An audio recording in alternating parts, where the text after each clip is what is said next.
what's the player relationships like, and like how did you feel as far as like being in a soccer locker room and being in a football locker room? Did you feel like the bonds were tighter in soccer? Did you feel like the bonds were tighter in football? Were the guys cooler? Were they weirder? Like, what was the difference? Did you feel? Because that's a perspective that I don't think many people can actually at that level. Because college football is NFL to me. I mean, it's like the day. It's like the people you see before you get to NFL. It's the same thing, you know. But MLS, being MLS, not everyone gets to be in MLS locker room because remember we talked about that exclusivity Right. this country has, and you know, in soccer.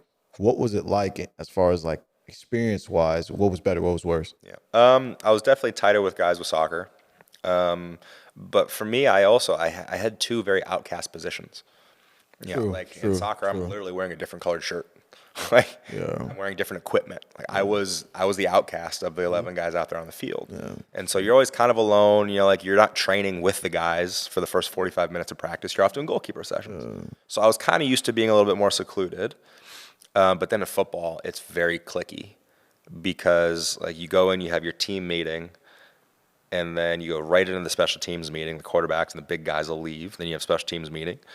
And then after the special teams meeting, which is comprised of offensive and defensive players, then they break out into the offensive meeting rooms and the defensive meeting rooms, and the specialists are off like, well, what do we do for the next 2 hours until practice?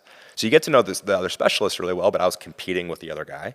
There's 5 kickers, there's 3 punters, there's 4 long snappers. So there is a little bit, and there's only one that's going to play. Like a group of wide receivers, of 5 wide receivers, can be really tight, can be real homies because there's at least 2 out there every play. Yeah. Sometimes there's 3. And so you can like feel more a part of that gang, like and like support. I couldn't support the other kicker. I couldn't be like, yeah, dude, you're great. Hey, what if you try this? yeah. Because then if I'm giving all my special sauce away, Yep. I'm not going to be the guy that plays, and then I'm not going to give myself that opportunity. For sure. So it's a little bit more cutthroat. Appreciate you guys listening in and tuning in. Make sure you subscribe to all our platforms: Instagram, YouTube, TikTok, Facebook. Click that button in and get back to us, all right? Appreciate you guys.